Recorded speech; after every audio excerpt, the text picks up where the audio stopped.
Want to welcome everyone to Post Wrestling Podcast.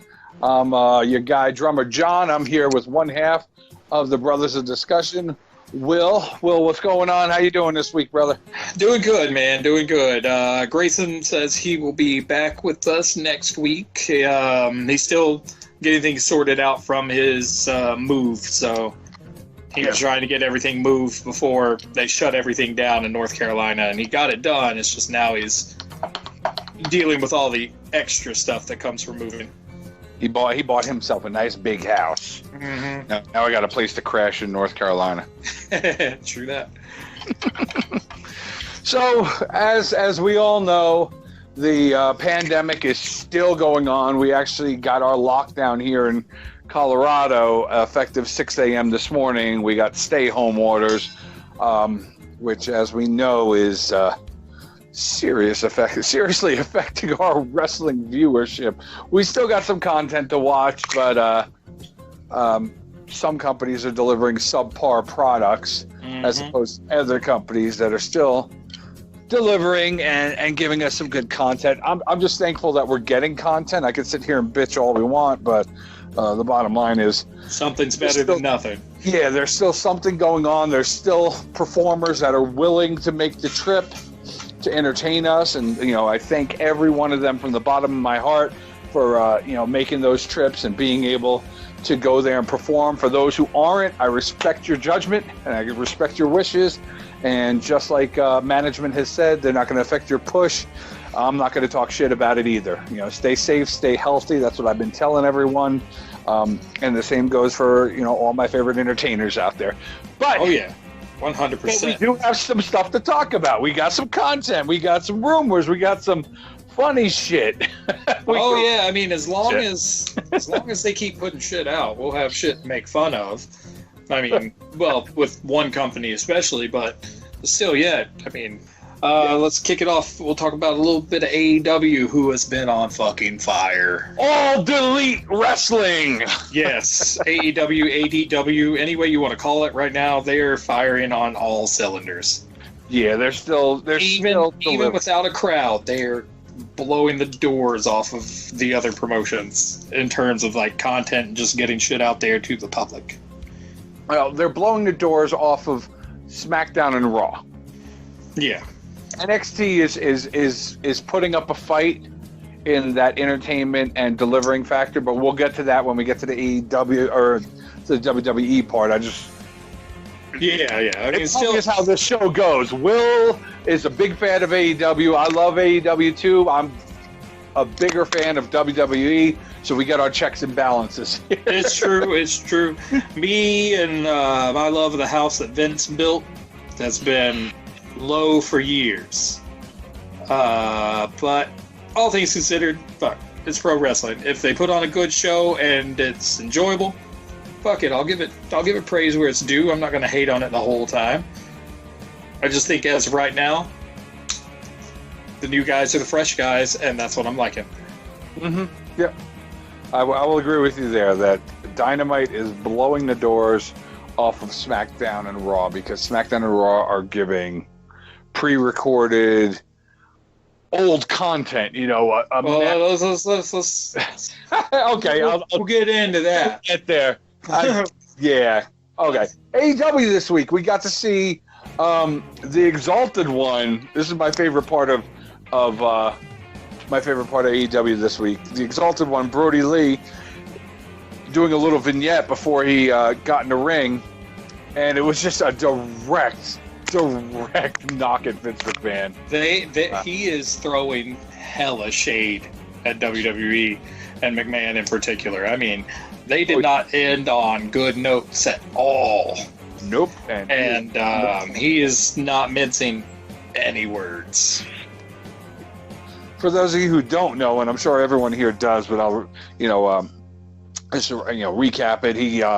It shows him and John Silver and that other dude with the beard, and they're sitting down at a table and they're eating steaks, and Brody Lee's eating his steaks, and the bearded guy starts eating it, and Brody freaks out on him, says, "You don't eat until I'm done eating," which is one of those rumor things about Vince McMahon that we've heard, that he doesn't like people to eat while he's eating, or at least not eat until he's done eating.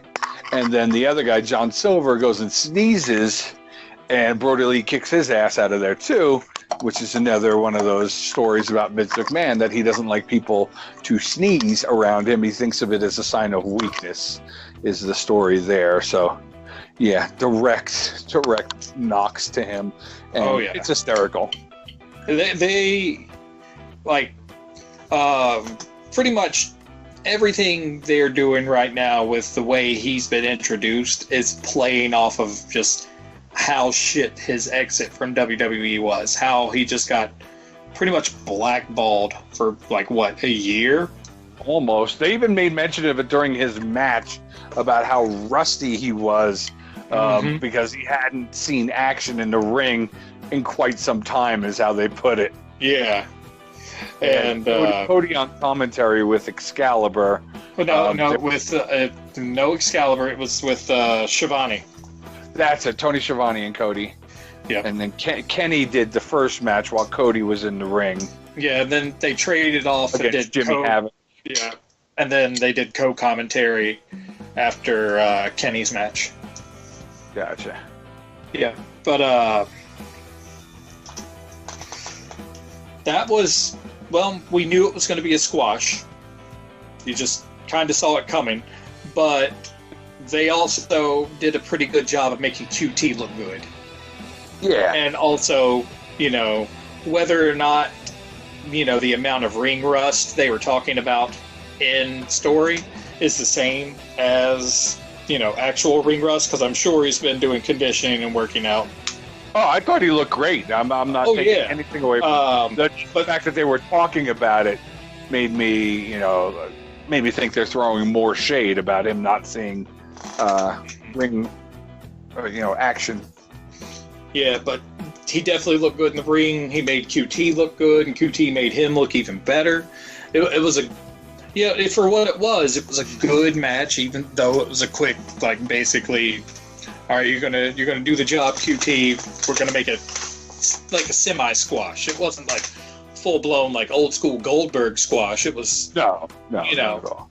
There was a little back and forth. It wasn't a Jake Hager versus Chico Adams squash. No, it wasn't an X-Match squash. Good God, that was... I mean, there's no need to even talk about it, because, I mean, as soon as you walked out and you saw the other Chico, I was just like, I mean, did they call your next of kin, buddy? I mean, you're done. Jake it's Hager over. Beat the shit. I like how he's using the head and arm triangle, but he's doing it in a different way than what he uses, how he would perform it in a Bellator cage or UFC or anything like that. Because he's doing it from, like, a sitting position, and it just looks weird. It does, but at the same time, it looks pretty good. It's doing what it needs to do. Yeah. Like, he's, like, a lot of, like, in this one, he caught him, didn't he catch him in the air with it and then just sat it out? I think that's what it was. I watched it earlier, but I just don't remember right off the top of my head. I just, I was just like... No, he got him in the Uranagi. Hager had him in the Uranagi and then locked in the arm triangle. Gotcha. But, I mean, all things considered, it was another, notch in Hager's belt, just to build him up as this undefeated beast, which I feel like isn't going to last super long. It'll last until his next big match with Jon Moxley. Yeah, I mean, that's why I'm saying it's not going to last super long.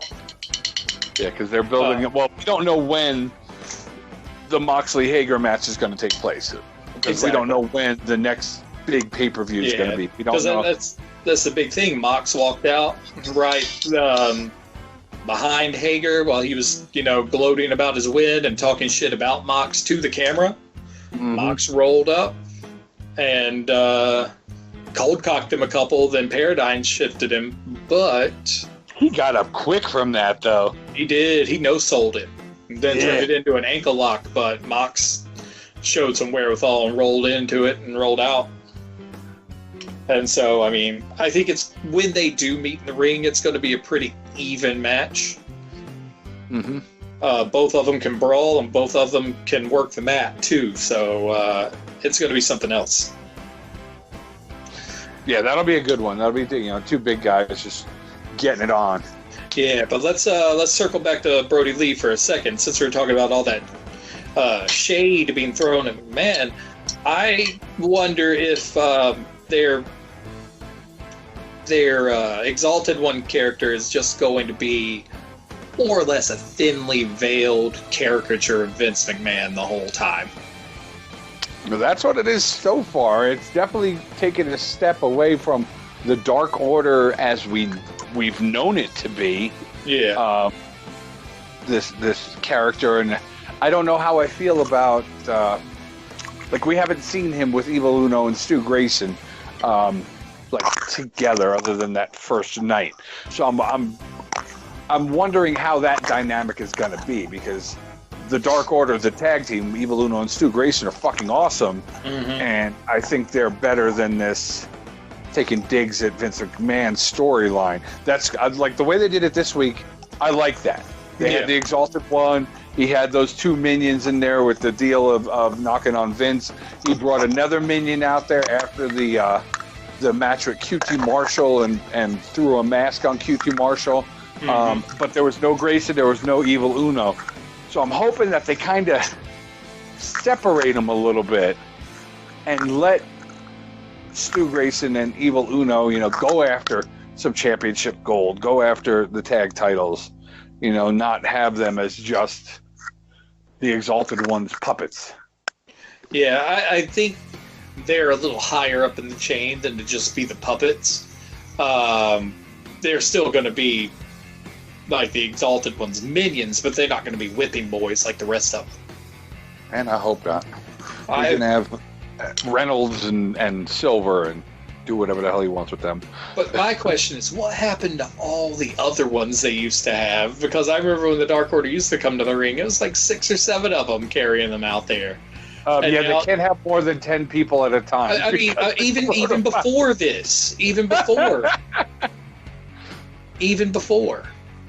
I'm sure we'll see more. Once all this shit's over and they can have more people in place, we're going to see more of the minions. Well, I mean, I'm talking about long before any of these stipulations. The last 3 or 4 times I've seen the Dark Order, there's only been the 2 other ones from the vignette that have come out with them, not the whole entourage.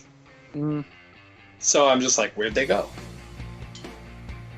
Yeah, I think it's just something to do with the coronavirus shit. I don't remember them not having them around that much before this shit started. So it may have just played into it, and they're just downplaying the minions until they can bring them back in force. I mean, because are they going to make the chair for the Exalted One like they did Evil Uno? Could be. Could be. Let's see, we had Jimmy Havoc and Cody. That was a good match. Yeah, it was. I mean, they're pushing Jimmy Havoc, even though he lost. They still made him look good. He looked real good. They even mentioned, like, he's been dominant on Dark, and this is, like, his first time on television, almost, like, and they made him look good. It's like he graduated to the TV's, like, televised show, almost. He put out a video earlier this week of him getting fucked up while he was in isolation. But of course. Jimmy fucking Havoc. That dude's awesome. I'm enjoying him too. I hope he does a lot of good stuff. I hope they go back once this is all over. They go back to that storyline with him and Luther and Mel. So I want to see where that can go. And you know, with Jimmy Havoc being as fucking just gnarly as he is, and Luther being a fucking deathmatch legend, I want to see these two get it on in a bad way. Yeah, I could see them doing something either together or against one another. It's not sure which way it'll go yet, but I almost feel like they'll build some sort of faction out of those 3. Well, the way that they went at it last time, they were like going at it after dark. They showed them backstage beating shit out of each other. So that the dark from Denver, where I was at, Luther came out, attacked him, and then backstage they got into it again. So. Well, I mean, it could be something as simple as figuring out who's the boss dog in the crew. Luther has been, more or less top dog since they split off from the Nightmare Collective, that short-lived joke. It's only been him and Mel. It's not really a top dog, it's just a guy and a chick. I mean, still yet, you can tell which one is kind of running the show. Yeah, because Awesome Kong is out of the picture. She's probably off filming something. Yeah. And Brandy's gone. And it never got more than that. Yeah. But I think it could be something like that. Maybe he's not so much starting a ruckus, but he's testing him to see if he's, worthy. You know what I mean? Mm-hmm. If he's this big legend of death matches, he wants to see how tough this new kid is. Maybe. They might go that route. I don't see it. I see them building to a feud rather than an alliance. That would be my prediction on that. Yeah, but Jimmy's loose cannon. You never know. No.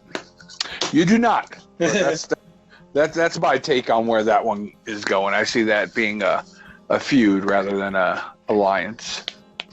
Well, all we know is we shall see before too awful long. Next up, we had Darby Allin and Kip Sabian. Mm-hmm. Darby Allin's fucking awesome, like always. Guy puts on a hell of a match, dude. He even put on a match at a friggin' 7-Eleven. I know. Out there. Like the caption was, "Sammy, don't send your goons or whatever it was to get at me in 7-Eleven." That shit was funny. So, what's the guy's name? Joe Avalon or Joe? I don't even remember. Rather, that one of Sammy Guevara's boys, but they see Darby Allin at the 7-Eleven, and Sammy's like, "Go get him! Go get him! Go get him!" Dude goes up there, taps Darby on the shoulder. Darby turns around, sees who it is, and friggin' hits him with an elbow, jumps up on the counter at 7-Eleven and does a coffin drop. And the guy behind the counter, he goes, "Fucking coffin drop!" It was so good. I know. Oh, and then Sammy runs out of there before anybody could see it. But that shit was it was so good. We've said it before, we'll say it forever. Their social media game is on point. It is strong. Produce, other than the shows, is so good. It's so entertaining. And, this is just a quick, not even 2-minute video, but had me dying laughing. If you haven't checked it out, it's everywhere.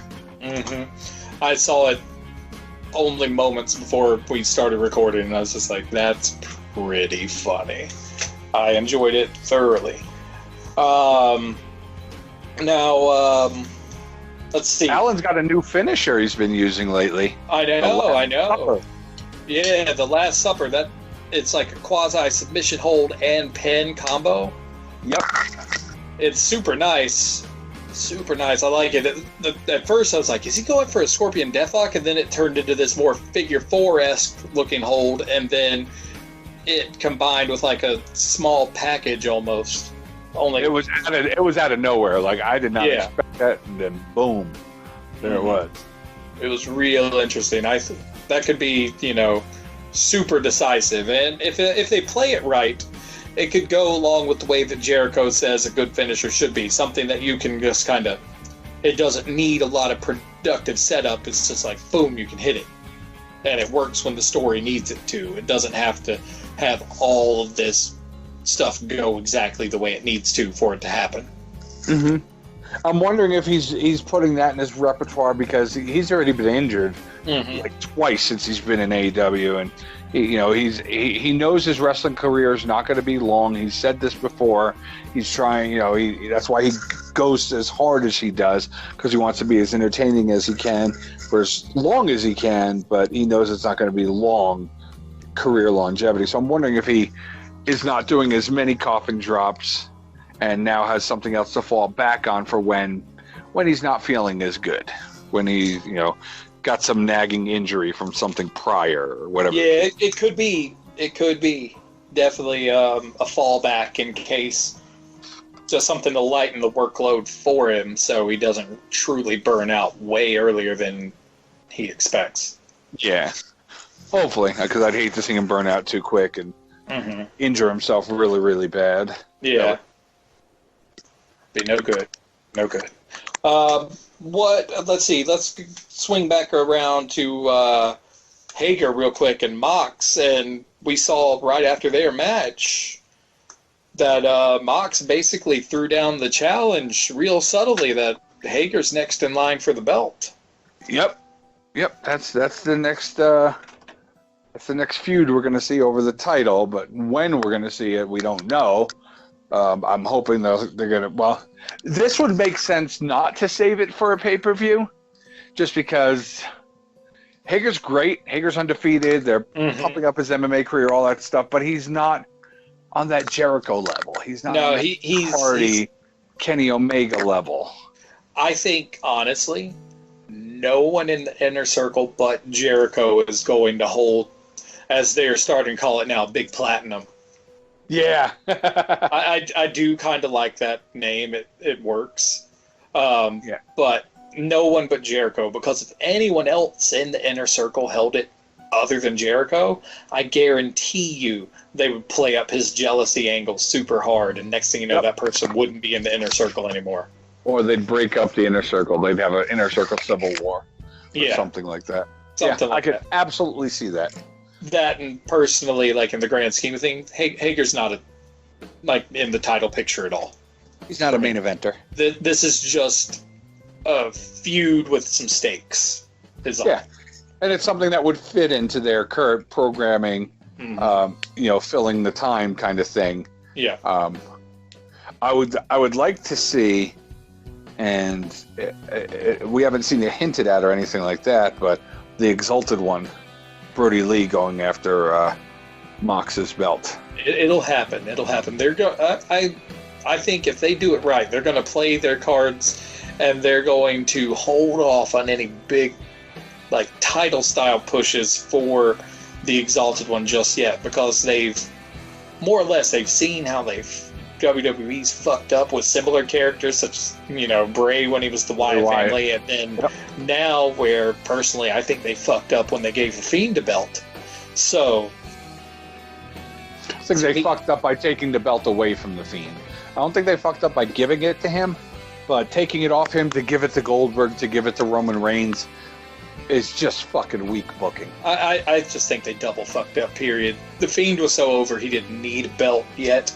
You could have given him another 6 months before you put a belt on him. That way you didn't have to do this bullshit that just tarnished the character. He didn't need it, but the fans wanted him to have it.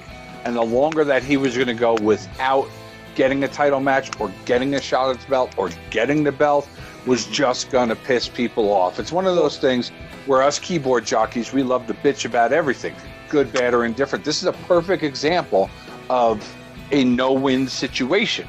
Because if you put the belt on him, you're going to have people bitching that it was too soon, he didn't need it, he was so far over. But if you don't put the belt on him, you're going to have people like me who are saying that he's deserving of the title, he's a good enough character, they've been fucking him over for too long without giving him a belt, they need to belt him. So, I mean, damned if you do, damned if you don't. I still think that he didn't need it.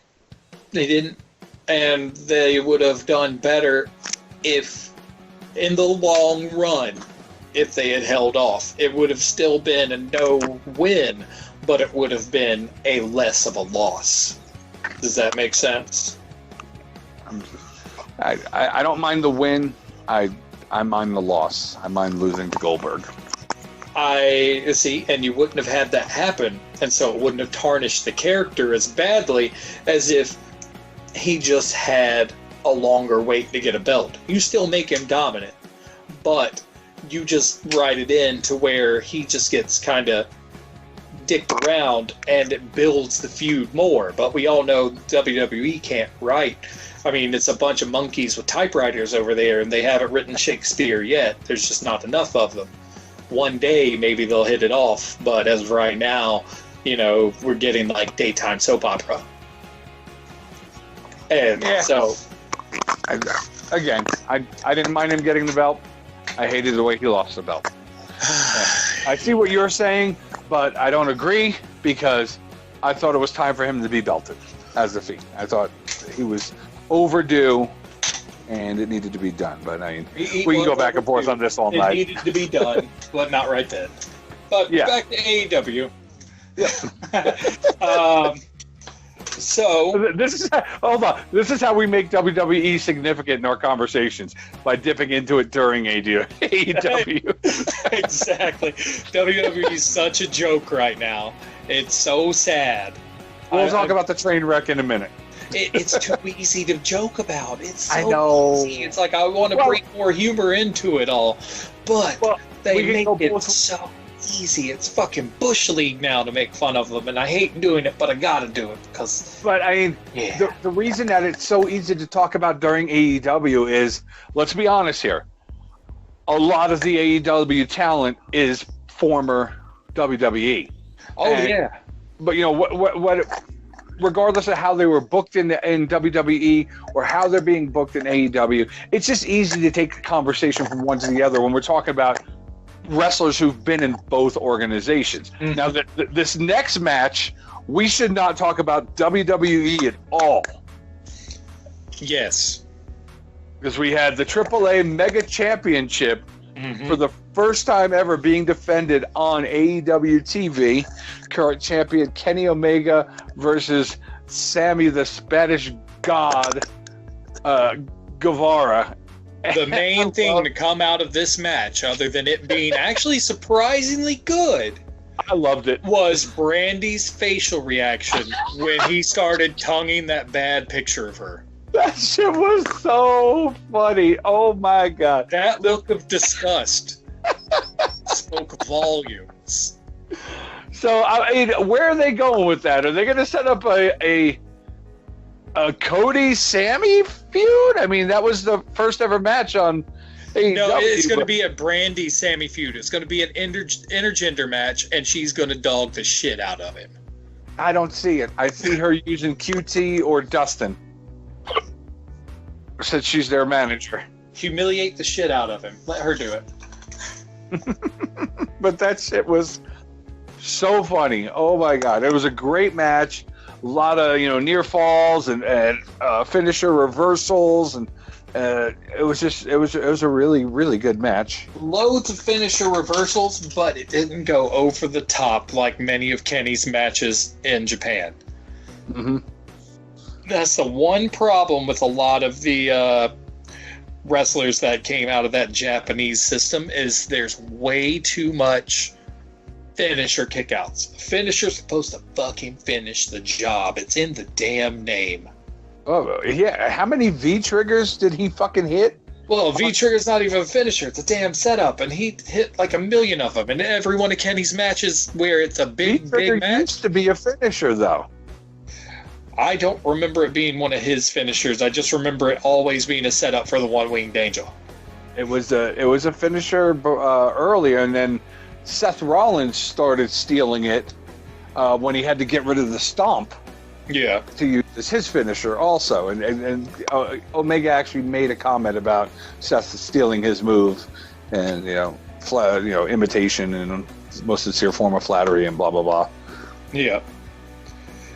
But, there was a lot of V-triggers. So many V-triggers. So many. And he hit a J driller on Guevara, and I thought that was kind of odd/cool that they called it the J driller. Mm-hmm. Because that is a direct, nod to Jay Briscoe. Yeah. From Ring of Honor. So, and kudos for them. Let's get these companies working together. Let's get some dream matches so I can see fucking my guy, the villain, Marty Scurll, in an AEW ring soon. I know. We want to see the villain back with his boys, and we want to see what sort of angle they work since, all his friends are dead. I'm excited to see what they can do with it. I hope they do something because I really want to start watching him again. And since I refuse to watch Ring of Honor, I have been very much without Marty in my life. Yep. Give it time. Marty will return. We know he will. So we have there's a new challenge out there that's going viral, the Judas Challenge, where people are singing Judas by Chris Jericho's band Fozzy, and it was friggin' awesome. Jericho grabs the camera from the cameraman and makes him sing Judas, and it was so good. It was so funny. Just hearing Kenny say he's got a face for radio and a voice for TV. I'm just like, damn, Kenny. But that was awesome. And then you got Vanguard 1. Vanguard 1, they showed him earlier. He went and checked on Nick Jackson in Rancho de Cucamonga. The king of Rancho de Cucamonga. But he sees it, and Nick chases it away, to see how his prognosis is doing. I haven't heard if he's had the baby yet, if his wife has had the baby yet. Hopefully soon, if not already. Nick, you and your family, I hope you guys, happiness and healthy baby and all that good stuff, and hope to see you back in the ring soon. But then, Vanguard 1 comes out and confronts Chris Jericho in the ring, and he's like pleading to Vanguard 1, talking about, filling his... He cuts a promo on Vanguard 1 and tries to get Vanguard 1 to join the Inner Circle. Oh, that was hysterical. And then we saw Matt Hardy use magic to go from the upper balcony to the middle balcony to the lower. That was fun. Like, it was the equivalent of stop motion, because if you watched it really closely, Jericho's hair. Yeah, Jericho's hair moving. I was just like, this is great. I love it. It was so damn cheesy. It was perfect. He called Jericho the maker of pain. Yeah. The maker of pain. And Jericho kept trying to insult him like the whole time, and he just wouldn't play into it. No. He wasn't dropping Damascus. But I don't know. I don't know if Damascus is as funny as Zenith was. Like, for me, as entertaining, because like he's loud, he's ornery, and he's clicking his teeth. Which, when he clicks his teeth, it fucking hurts me because I have shitty teeth and I grind my teeth. And watching him do that, I'm just like, oh no. Yeah, they cut the promo, and he's, how do you do that? And he's magic. I'm magic. It's like, oh god. And then they went back, and Damascus is 3,000 years old, and then they talk about Judas, and he's like, I knew Judas. He was a dick then, he's a dick now.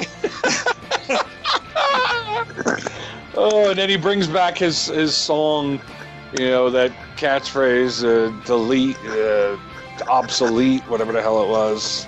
I don't know. The little song that he used to use when he was Broken Matt Hardy in Impact, that him and Jeff used to sing. It started with Jeff, I think, where he says he will... God, I can't remember how the hell it goes, but the last word of it is obsolete. And everyone goes, obsolete. But he started doing that with Jericho. I saw that, and then that's when Jericho jumped him. Yep. Oh, wait, no. Before that, though, he starts talking about all the other essences in the crowd. He says that Abraham Lincoln is there.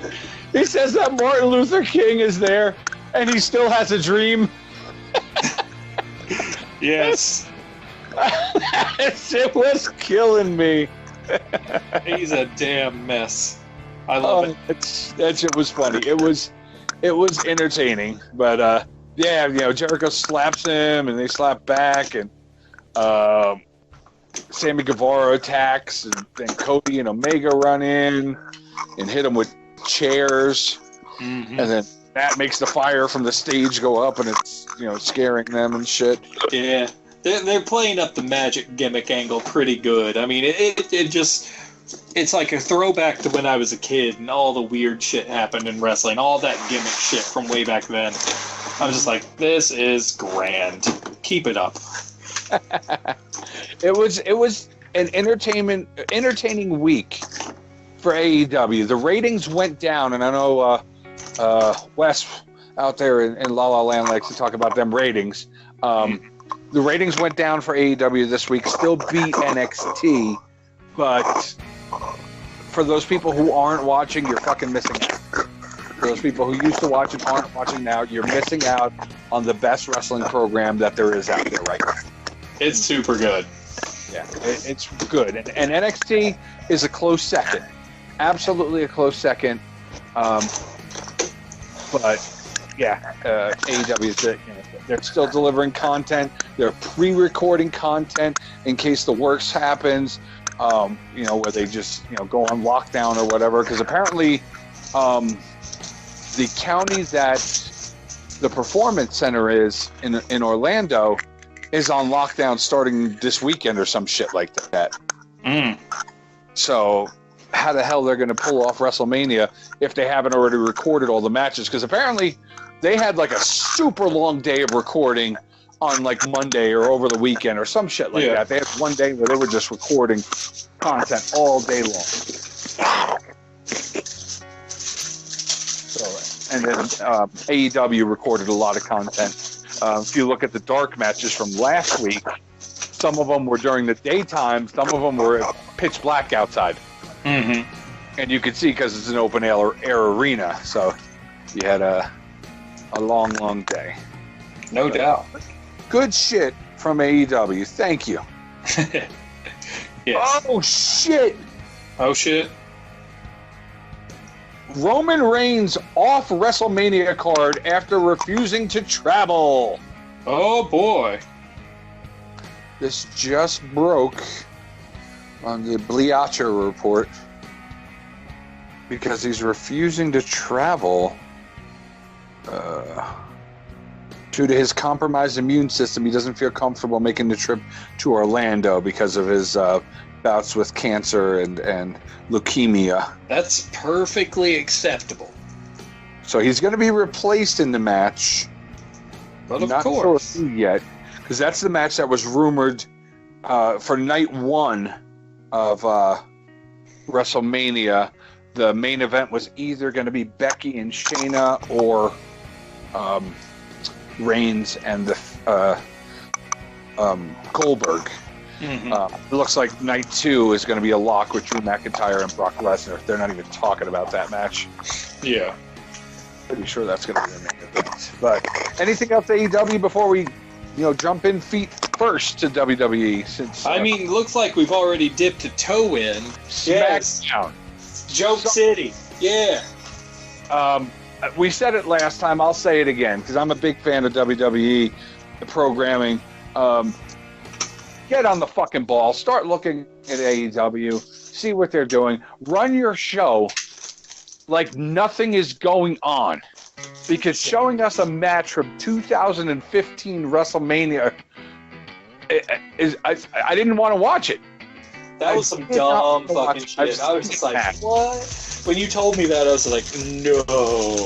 Yeah. And then, the Charlotte Flair Asuka match, they showed that in its entirety. Cena, Lesnar, Rollins, they showed that in its entirety. We had a couple of live matches, but they were all squash matches. They were, or at least somewhat squash matches. There wasn't a whole lot of squash-esque. Yeah, competition, because you had the Street Profits you had Andrade and Garza versus the Buried Couple, otherwise known as Ricochet and Cedric Alexander. Vince has buried shit out of these guys, and now he's tagging them up so they can get buried together. And there was a mighty big botch at the end of this match. I went back and I looked at it a couple times, and it appears Andrade's using a finishing move very similar to the Judas effect. It's a spinning elbow like Chris Jericho does, and he hit it on Cedric Alexander, and he knocked that motherfucker senseless. Yeah. You were telling me like they did a 4 count if he was out so cold because he was supposed to kick out. He was supposed to kick out. He wasn't kicking out of shit. Yeah. So I mean, there's no doubt who was going to win the match, and I'm sure that he would have got pinned by the wing clipper or something else in about 2 minutes after this. But yeah, he knocked the shit out of him, and it was bad. Like, if Cedric Alexander was not knocked out or knocked loopy, he's a hell of an actor, and Vince needs to relook at him. That boy was on wobbly legs. Yeah, he got a first class ticket, or I mean, he punched the bus ticket to Dream Street. Let's put it that way. Mm-hmm. And then we had who the hell else did we have? AJ came out and cut a fucking wicked promo on The Undertaker that had me dying. Being here in isolation, Netflix has become a very good friend of mine. So me and my wife watched every episode of The Tiger King. It's fucked up.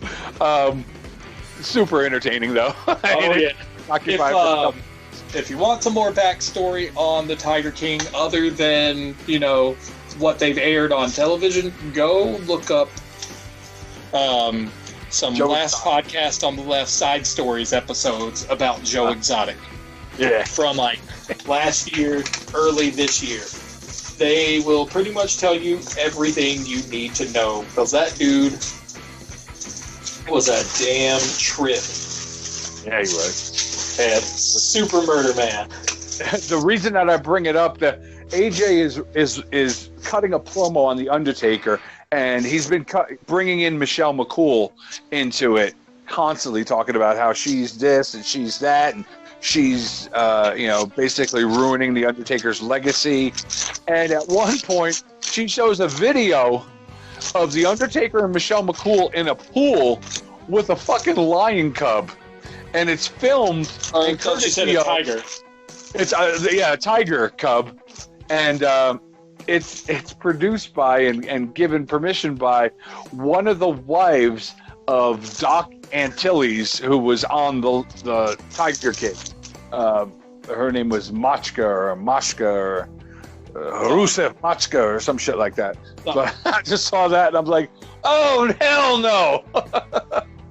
So I don't know if that was done with intent to take advantage of the fact that everyone's watching the Tiger King right now, but that shit was pretty funny. It could very well be a nice little nod to what's been going on. It could very well be. So the interesting thing about this match, we've got two wrestlers in the WWE that are quarantined currently because of COVID-19. The first being Dana Brooke, and they removed her from the 6-pack challenge. It's now a 5-pack. And the second being Rey Mysterio.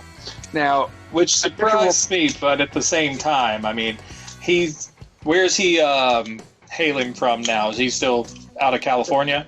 Yeah, San Diego. Okay.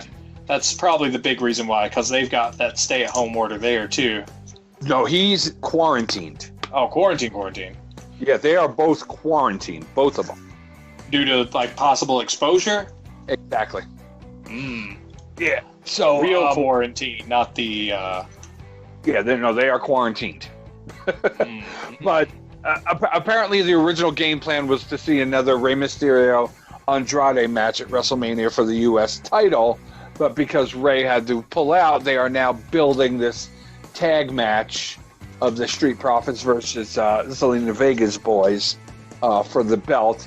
Very little build to it, but it's happening. They did what they could with it this week and had them brawl, and then as soon as they got done brawling, boom, the Street Profits had their match against two guys from NXT, Thorne and Brendan Vink. Well, could have been worse, I guess. Oh, I mean, I always liked Shane Thorne when he was part of the Mighty in NXT. And this new guy, Brendan Vink, he's a big dude. He's a big Australian dude. And they're playing it off as that they're both Australians together, and that's where the team comes from. They actually had a match together on NXT this week against the what do they call them? The Brit Am Brawlers. He's in a situation that's very similar to the Revival. So with the Revival, Scott Dawson is out of his contract in like 2 weeks. He's going to be done. But Dash Wilder is going to be on until mid June. Yeah. For that, because they extended his. Well, the same thing happened with the two members of the Mighty, Shane Thorne and the other guy. And that's why Shane Thorne is still here, and the other guy, I can't remember his damn name, Nick something. He's in New Japan. Oh, really? He's been in New Japan since he left, and he changed his name, but he's over there. I'll look it up real quick. But we had that match, and then we had. I'm so happy to announce, once again for the 35th time, R-Truth is the 24/7 champ. God damn! I am really amazed that belt is still going. I'm super happy that it's still going. You might be the only one. I think especially in a time like this, where a lot of content they're gonna have to get creative with it. Yeah. I think the 24/7 title could bring a lot of energy and entertainment to these grab-ass shows, especially Raw, since the belt is the Raw belt. SmackDown didn't want it.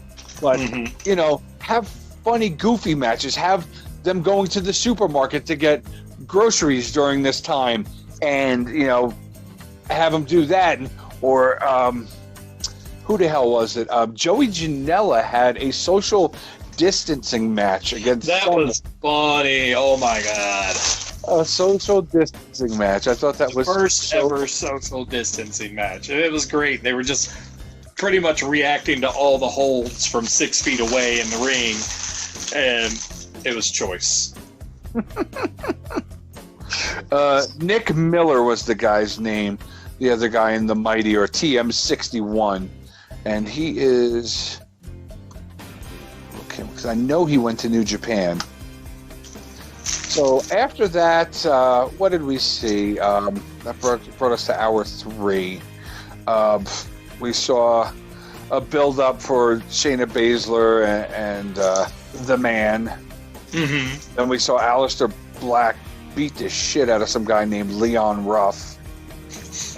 It was a squash. Like I said, it was a lot of squash on Monday night. They showed Charlotte Flair versus Asuka, the entire match from WrestleMania 35. Randy Orton responded to Edge's challenge, cut a promo. They will have a last man standing match. That was all of Raw. Please run your show like this shit is not going on, because bringing back an hour and a half of old matches is killing you. Mm-hmm. Mikey Nichols. Oh, shit. Mikey Nichols. Mad Mikey Nichols? Yeah. Yeah, he Half of the Mighty, Don't Kneel. Or TM61, whatever you want to call them. Mm-hmm. But yeah, that's the half he last February, so it's been a year now. He returned to New Japan, and he actually tagged with Juice to face the Gorillas of Destiny for the IWGP titles. I remember him doing some tag work over there. I totally forgot about it because he had this weird Road Warrior style, like we're talking Mad Max the Road Warrior, not the Road Warriors, but he had that style look going on when he was there. I never saw his work in New Japan. He's still signed in New Japan. That's where he's at now. I just never saw any of his work over there. Yeah, he was kind of like one of those outside talents that come in. I think he's Australian though, isn't he? Yes, he is. Mm-hmm. That's why he had the Mad Max vibe going on. Mad Mikey Nichols, Mad Max. You know, he played off of that Aussie angle, and all things considered, like I thought he did good work when he was in New Japan. He was just like one of those, let's call it a flavor of the month style performers. They'd bring him in for like the big tourney shows, you know, Super J Cup, etc., etc., etc. Yeah. So they'd bring him in for stuff like that, and he'd usually do like the tag team tourneys and things. But yeah, I liked his ring work. He was pretty good. Mm-hmm. So yeah, that's where he came from there. But yeah, Shane Thorne. So that brings us to NXT. NXT is actually trying to make a good show out of it. Someone needs to for them. They went back to Full Sail University for the first time since the pandemic started. Mm-hmm. So they filmed out of there. They had some fairly good matches. The main event was Roderick Strong versus Matt Riddle, and the biggest thing to come out of that was after the match, Matt Riddle got jumped by two hairy Indian dudes with a little bald-headed manager. is how he described it in his tweet to Pete Dunne. So we had that. We had the return of Io Shirai. They announced that all the matches that were going to be on TakeOver Tampa are going to be on NXT over the upcoming weeks. So the first one that we're seeing that is the 6-woman ladder match to determine the number one contender for the women's title. So they've been having qualifying matches to get people in. Candice LeRae qualified today. Mm-hmm. Last week, Mia Yim qualified. Chelsea Green qualified. And then this week, we were supposed to have Xia Li versus Aaliyah. Aaliyah is just coming back from a busted up nose that she got from a stiff kick from Xia Li. But then Xia Li got attacked in the back, and our guy William Regal said there's another person, and he brought out Io Shirai, who's been out injured for the last couple months, convalescing with evil in the country of Japan. But she came in and she whooped shit out of Aaliyah, and now she's in that match also. So next week we'll have the last two people in it, I believe, and then the following week they will actually have the match. So it's nice to see that they're going forward with the planned matches, so that way they're going forward with the storylines despite what's going on. So again, kudos to them. They're trying to compete.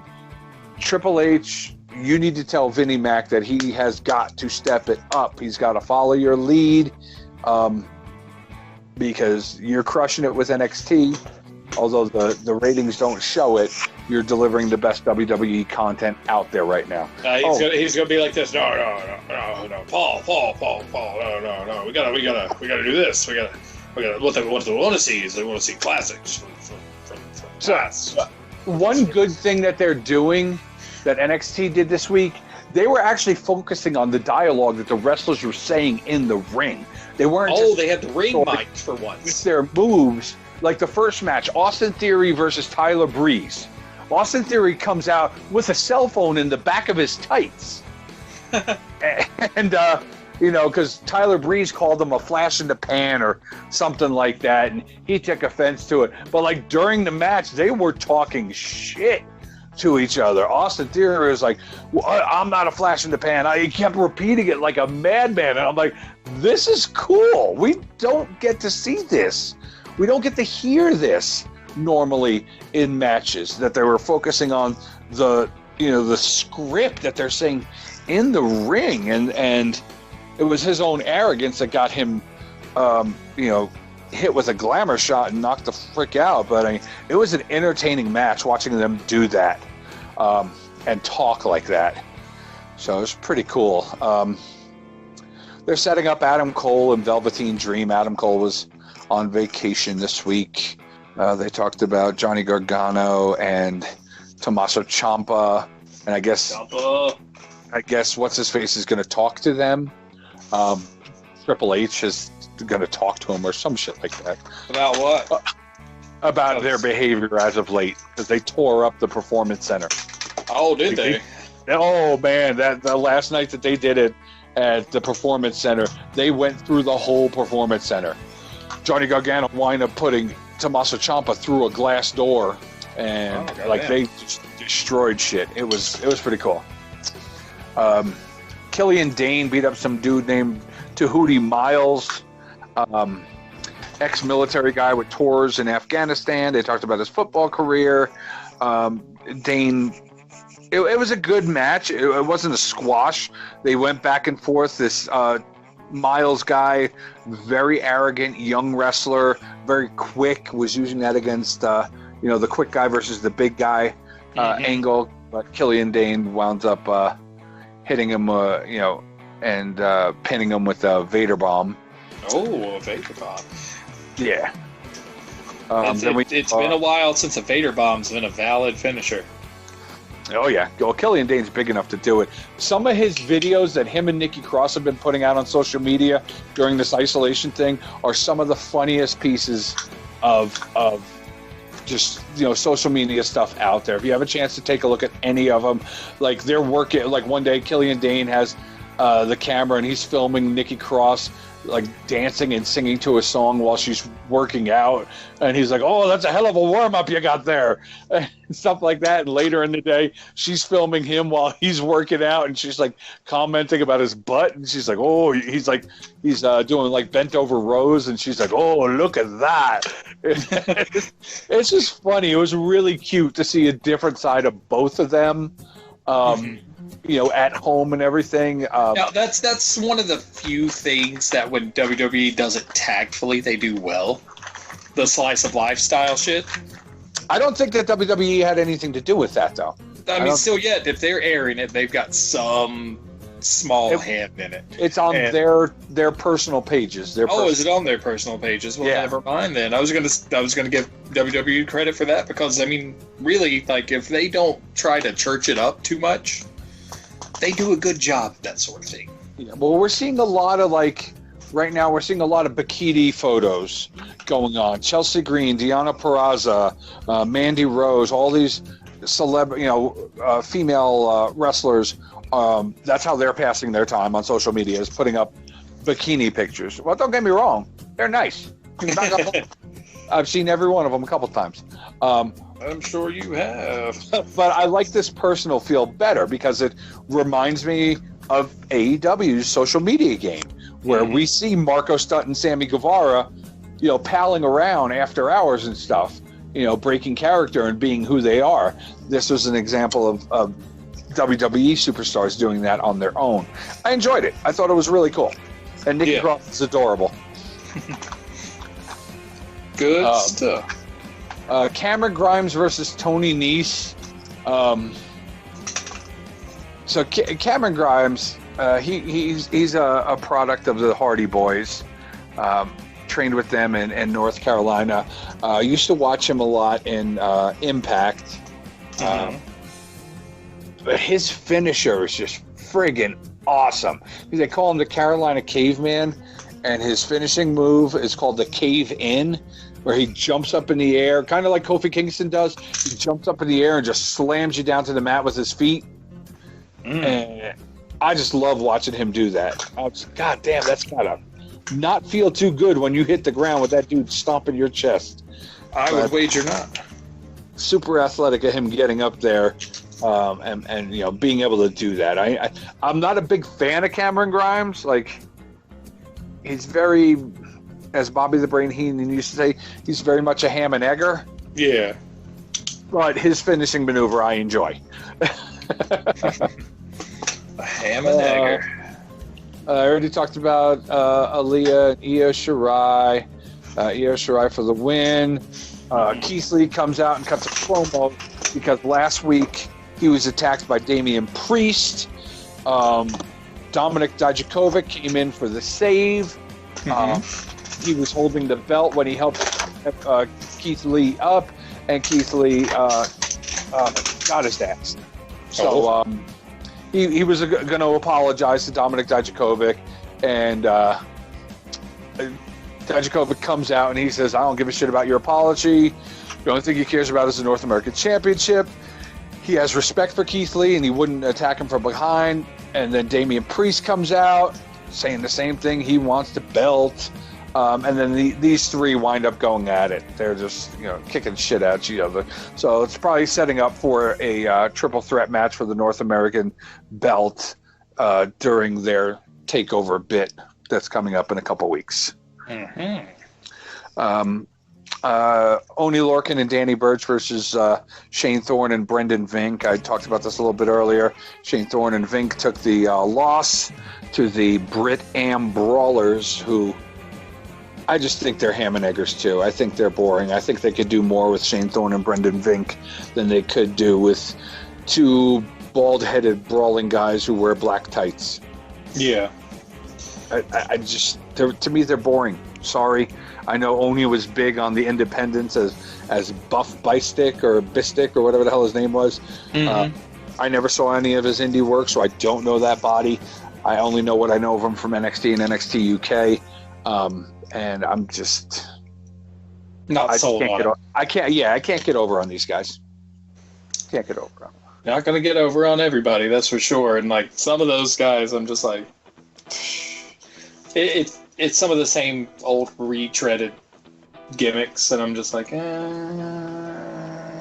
I'll pass. Candice LeRae versus Caden Carter. Candice LeRae, of course, for the win on that one. She's actually using the Gargano Escape for her finisher. Mm-hmm. So that's kind of cute, using her husband's finisher. And then Matt Riddle versus Hot Rod, Roddy Strong. Matt Riddle for the win. He hits him with the Bro Derek. Matt Riddle was hysterical during this. As he walks to the ring, he's always fist bumping the crowd and stuff like that. He's got his little kind of dance going on. He actually did that with nobody in attendance this week. I'm watching him come down the ramp, and then he goes off to the side of the ramp, and I'm like, what the hell is he doing? And then you start seeing him fist bumping the air and smiling and pointing at people and stuff like that. I'm just like, okay, that's kind of cool. I'm digging on that. He's having fun with the crowd that's not there. At the end of the match, Matt Riddle wins. Two big-ass guys come in and jump Matt Riddle. A new manager on the scene named Malcolm Bivens. Mm-hmm. He's Ring of Honor as Stokely Hathaway or something like that. Comes in, and these two big-ass Indian dudes come out. And just dominate them, beat crap out of them. But we'll probably learn more about them in the upcoming weeks. I got a feeling they'll be the next contenders for the belts. And yeah, unfortunately, Pete Dunne could not travel over from the UK to be there to help him out. They announced matches for next week: Bobby Fish versus Velveteen Dream. They announced a triple threat match for the North American title that I just talked about earlier. Triple H goes and talks about Johnny Gargano and Tommaso Ciampa. It's the greatest and most intense rivalry in NXT history. Ciampa comes out. Ciampa starts talking. And Gargano comes out. Triple H says there's not going to be any physicality. Gargano's like, he doesn't want to be. He says he doesn't want to be in the ring with Ciampa because Ciampa tried to kill him the last time they were together. So at the end of it, after all is said and done, they agree that the rivalry needs to end. Their match needs to end up on the biggest stage of all. Oh, God. Yeah. Jokomania. So it says they're having their match on who is the face of NXT in 2 weeks.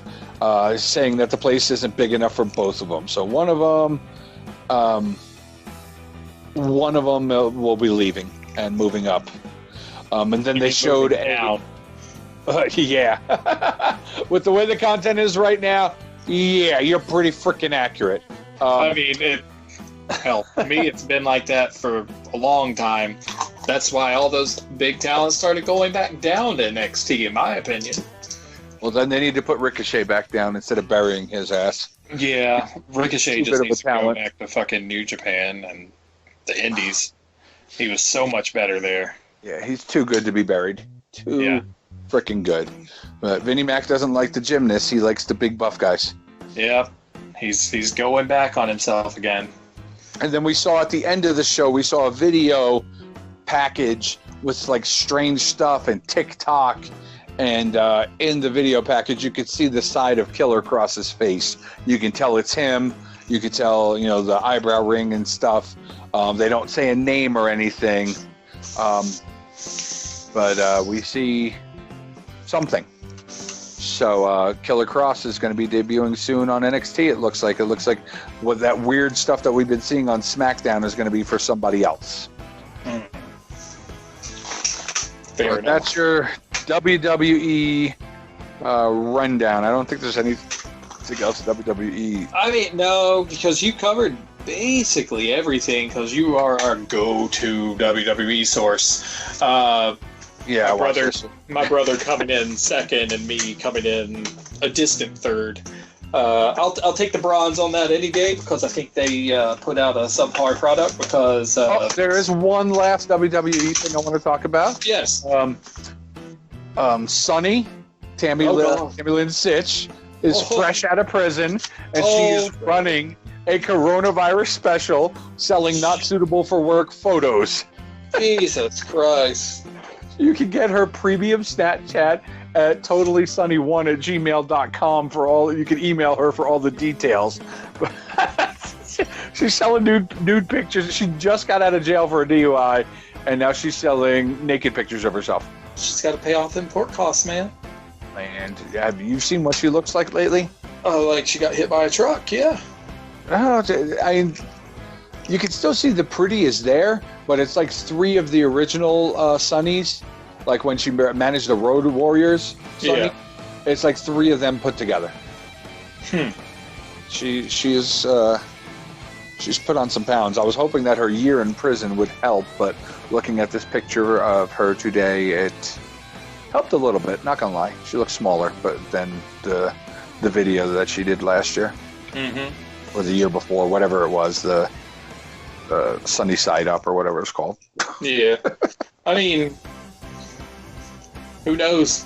Who knows? I was gonna say, I guarantee you, if she's gonna make money off the pictures, it's gonna be from back in the day pictures. No, these are new. She's doing them now, live. Oh God. Well, yeah. To each their own. It's not for me, but hey, you're gonna get what you pay for. Well, I'm not paying, so I'm not getting so good. NWA, no new content from them, but they did put free access to a pop-up event from early 2019 that had the main event of David Arquette and Tim Storm versus Josephus and his kingdom, or the kingdom of Josephus, or whatever the hell you want to call it, in a hair versus hair match. Yep. They had a lot of other great matches on that card, too. It was entertaining. Yeah, that's the one thing about NWA. They pretty much came out and said, yeah, we're on hiatus until this shit's sorted out. But they've been making all of that obscure content you didn't know existed available to everyone to make up for it, which is nice because, there's a lot of NWA shit from the past 3 or 4 years that I never would have known was there. Best match on the card for me was Dexter Lumis versus Crazy Steve. I'm sorry, Samuel Shaw versus Crazy Steve. He's now Dexter Lumis in NXT. Fucking Triple H, use him more often. This guy is bad as shit. He's got a great look about him. He's fucking huge. He's got a sick little mustache going on. He looks like somebody who'd fucking kill you in a dark alleyway and rip your guts out. And it's a shame because we haven't seen him on NXT, and he needs to be on there. Like, this guy was winning titles in the independents and, being on these, pay-per-views and whatnot.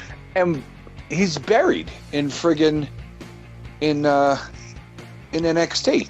They need to show they need to show him. Like, just based on his looks, he's one of my favorite wrestlers. Mm-hmm. And his match versus Crazy Steve, although he dropped the TNT title, was a great match. Bloody. Man, that was bloody. I wouldn't doubt it. I mean, I've seen him, honestly, like, this is the one downside for NWA to bring it back around, is they are getting more of, like, the lower end cast-offs, I guess you could say. But you mean like the Pope? yeah. The Pope and Mr. Anderson? Mm-hmm. They were entertaining in their day, but I mean, a lot of their big names like that have been through the gamut. They've been through Impact. They've been through WWE. Their heydays were 15 years ago. They've had great runs everywhere they've gone. Mr. Anderson as Mr. Kennedy, and then in Impact with Aces and Eights. He's had a great run. The Pope, Angela, whatever the hell his name is, what does he go by now? Elijah Wood, some shit like that. I don't know who, but I saw his Jax figure at a random store in New York City a few weeks ago, and I thought about picking it up just for the head. I got a whole box of these 4-inch WWEs. Big Show. Yeah, they kind of get the guys who've been around and around and around, and finally are about to go out to pasture when it comes to the bigger names. Even Melina, because Melina's over there now. Yeah. I mean, she hasn't been relevant since she hooked up with Batista. It's been a while, man. Let's see. Impact, they're still showing their pre-recorded content from several weeks ago. Again, the good thing for them is they're paying their talent regardless of what's going on. Their people are getting a paycheck. So, much respect for them taking care of their people. True that. But that's all I got on the indies also. No, I have one more. Teddy Hart. Dumbass got arrested again. Teddy. Dumbass got arrested again. So this time he apparently beat up and choked out his girlfriend, Maria Manick, also an independent wrestler, at another wrestler's house, and the wrestler had to pull a gun on him to get him out of the house, and they called the police because of him choking out his girlfriend, and he's back in jail again. So, great job ruining the fucking Hart family name, you jackass. They can't all be on top. Let's put it that way. It's just a shame because he's a good wrestler. He is athletic, fast, gymnastics. The guy can move. I can't say he's really got a good look, but he's got talent, and it's being squandered on all this bullshit that he keeps getting himself into. Focus on the wrestling. Focus on what's important, and quit beating the shit out your old lady and using drugs and being a dumbass. Yeah, don't be a fucking dummy. No one likes it. Exactly. Not a fan. Oh my god, I got Santino Marella. That's cool. The little one or the elite? I'm digging through these 3 3/4 inch. I don't have. The old Build and Brawl ones? Yeah. Those things are crazy money. Dude, I got a box full of them I'm looking at right now. I only have Sergeant Slaughter. That's the only one I've got. I would kill to have, like, the fucking Roddy Piper, but... I'm looking at him right now. All I've got is Slaughter. I think the only one I don't have is Sergeant Slaughter. I bought him. I got to look at my closet. I think I have a couple of The Rock that are still in boxes. Those things are hard to find, man. I'm telling you. Yeah, I'm looking at. I got a whole box of them here. I got like 6 Rey Mysterios, different outfits: red, black, blue, gold and red. Umaga, Morrison, Big Show, Kofi, CM Punk. Dude, I guarantee you could sell that CM Punk one for a bundle. There's a gold and black Rey Mysterio, Edge, Bobby Lashley, Stone Cold, John Morrison, The Miz, wearing shorts, Deuce and Domino, both of the Hardys, John Cena, Batista, MVP, Kane. Yeah, I got all these guys. The only one I don't have is Sergeant Slaughter. Imagine that. Boogeyman, Chris Jericho, William Regal, Fit Finlay, Razor Ramon, Wow. Taker, Triple H, Mr. Kennedy Anderson, whatever you want to call him, Shawn Michaels, the Pope. And then I have the little ones that my son used to have. The micro relics or whatever. Yeah, the micro. I got a box of them too.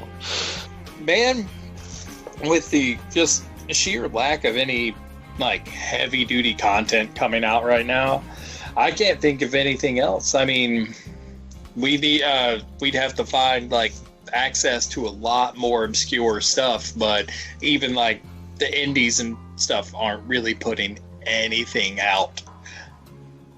Yeah, there's nothing going on. So because I mean, we're social distancing. Yeah, as I've heard it called, old Corona Chan has us pretty well by the balls. Damn it! Now I'm gonna have to go jump on eBay and see if I can find a Sergeant Slaughter. And if you need to know, Corona Chan does have a theme song. Feel free to look at it, and it's very Japanese. Is it turning Japanese? No, it's just very, very Japanese.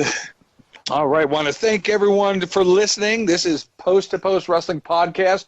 Want to give a thanks to 20th Century Media for putting this stuff together for us and getting it out to you guys. Up with us. Yeah, and putting up with us. That's the big thing. Zach, you're the friggin' man.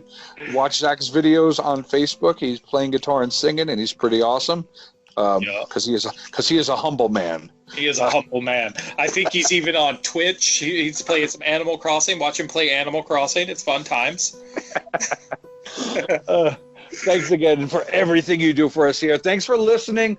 Let your friends know, where they could find us. Podcasts are available on. We're everywhere. Spotify. Just about Spotify, Stitcher.